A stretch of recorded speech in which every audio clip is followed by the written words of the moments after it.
कहते हैं जुर्म करने वाला व्यक्ति चाहे जितना भी शातिर क्यों ना हो, कोई ना कोई गलती कर देता है और जिसके बाद वह पकड़ा जाता है। एक ऐसी घटना उत्तर प्रदेश के ज़िला है बिजनौर से सामने आई है, जहां पर एक युवक जो कि अपने मामा को फ़ोन मिलाता है और कहता है, मामा आज के बाद आपको मेरी गलती सुनने के लिए नहीं मिलेगी और आप मुझे माफ़ कर दीजिए और मैं चाहता हूँ अगर आपकी मर्ज़ी हो तो हम लोग आज साथ में बियर पी सकते हैं और जो बचा गिला शिकवा है वह दूर करना चाहता हूँ। जिसके बाद मामा मान जाता है। अपने भांजे और उसके दोस्त के साथ वह अपने घर से लगभग 15 किलोमीटर गाड़ी में बैठकर जाता है।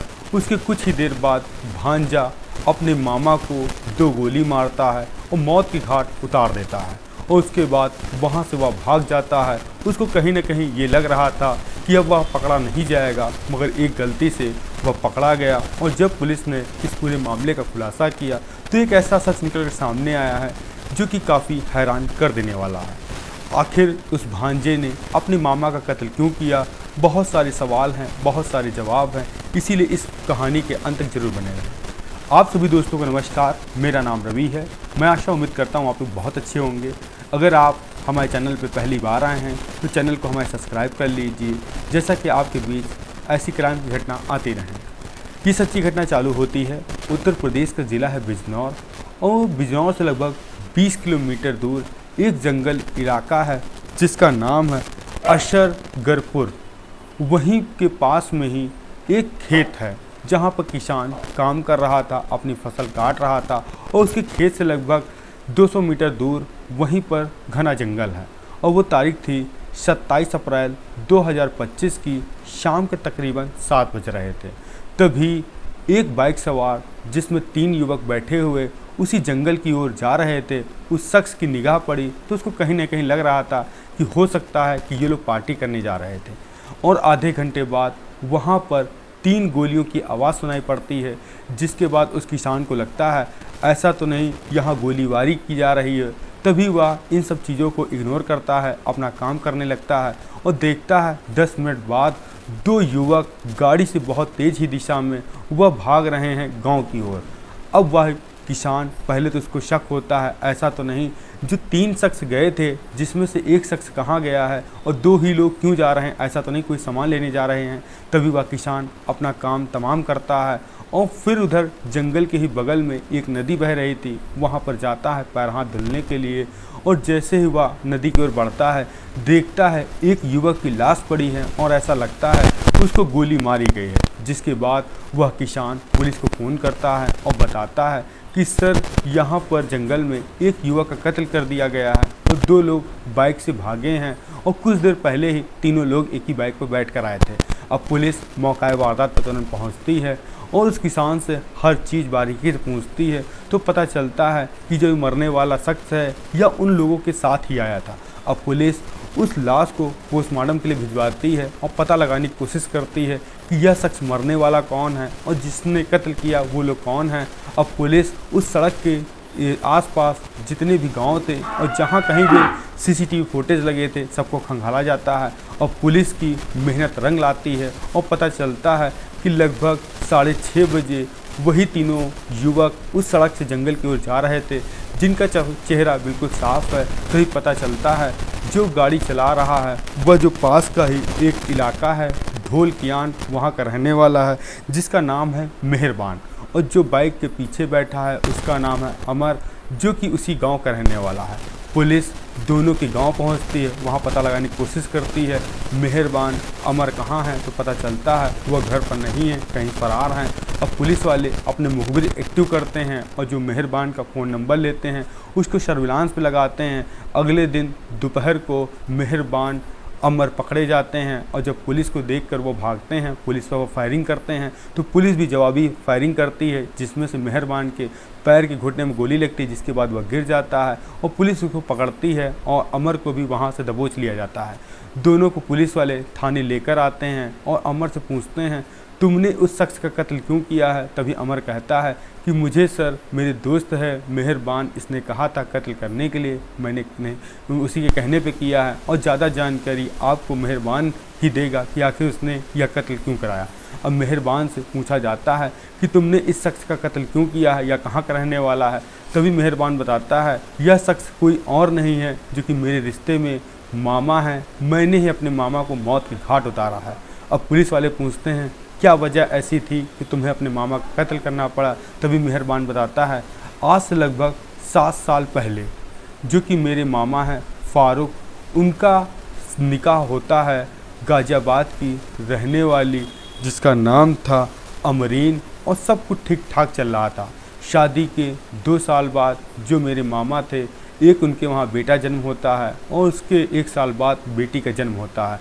2 साल बाद अब परिवार थोड़ा बढ़ रहा था, तभी मेरे मामा यहाँ भारत से रुख करते हैं दुबई के लिए और वो वहीं जाकर काम धंधा करने लगे थे।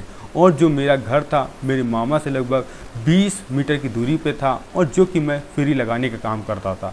और शादी के वक्त भी मैं अपने मामा के घर जाता था। जब मामी आ गई तब हमारा जाना आना कम हो गया, जिसके लिए मैं अपना फेरी का काम करता था। एक दिन मैं फेरी लगाने के लिए अपने घर से निकलता हूँ, तभी मेरी मामी जो कि छत पर खड़ी थी वह कहती हैं कि हमारे पास भी आओ, हम भी तुमसे सामान लेना चाहते हैं। तो मैंने भी अपनी मामी से मजाक किया और यहीं से हम दोनों का जो कि प्रेम प्रसंग चालू हो जाता है। और कुछ दिन बाद ही हमारी मामी मेरा नंबर लेती हैं, जिसके बाद हम लोग अक्सर रात हो या दिन हो ज़्यादातर बातचीत करने लगे। और जब मैं फेरी लगा कर आता था तो मामी मुझे बुलाती थी, मैं उनके घर जाता था और फिर हम लोगों में अवैध संबंध तक बन गया। और आज से लगभग 3 साल पहले जब मेरे मामा फ़ारूक घर आते हैं, घर आने के बाद और तभी गांव वाले बताते हैं कि जो तुम्हारा भांजा है उसका तुम्हारी पत्नी के साथ अफेयर है।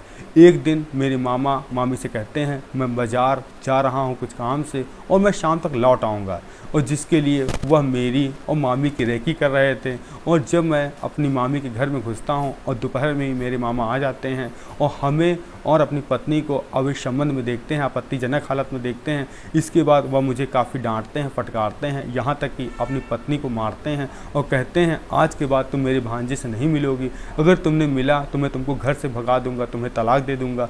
अब इसके बाद कहीं ना कहीं अब 1 साल बीतता है और जो अमरीन था और अमरीन जो उसका प्रेमी था मेहरबान भांजा, अब दोनों का मिलना जुलना बहुत ही कम हो चुका था क्योंकि पति अपनी पत्नी पर नज़र बनाए रखता था। और जिसके बाद एक दिन अमरीन ने कहा अपने पति से फ़ारूक से कि मैं आपके साथ नहीं रहना चाहती हूँ, मैं अपने प्रेमी के साथ रहना चाहती हूँ।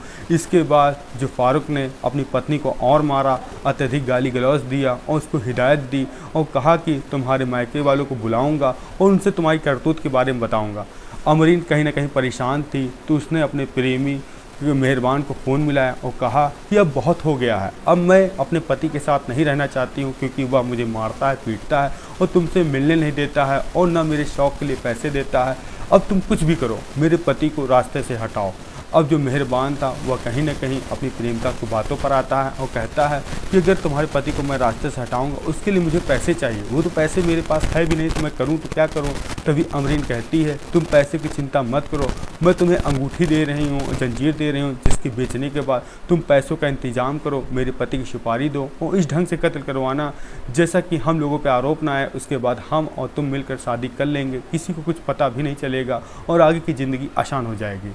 अब जो मेहरबान था वह अपने दोस्त अमर को बताता है, प्लान की पूरी जानकारी देता है कि एक शख्स जो मेरा मामा है वह मेरी मामी को बहुत ज़्यादा परेशान करता है, उसको रास्ते से हटाना है, जिसके लिए मैं 20 से 30 हज़ार तुमको दूंगा।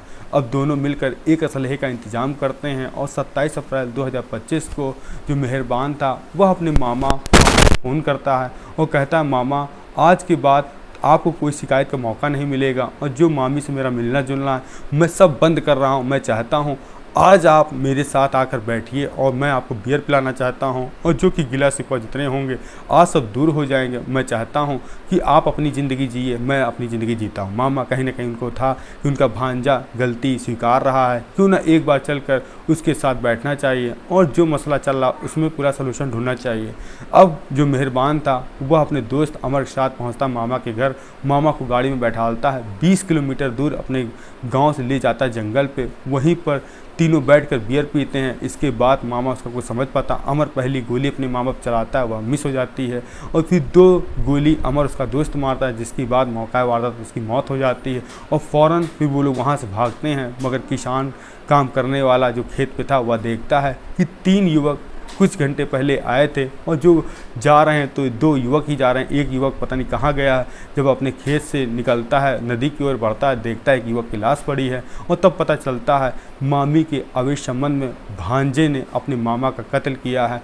अब पुलिस ने मामी और भांजे और उसके दोस्त को हिरासत में लेकर जेल भेज दिया है और यहीं से उस अवैध संबंध का अंत हो गया। एक जो पत्नी ने अपने ही पति का कत्ल करवाया, वो भी प्रेम प्रसंग में। आपकी कुछ प्रतिक्रिया हो जरूर दें। हम मिलते हैं आपसे नई कहानी नए स्वाद के साथ। जय हिंद, जय भारत।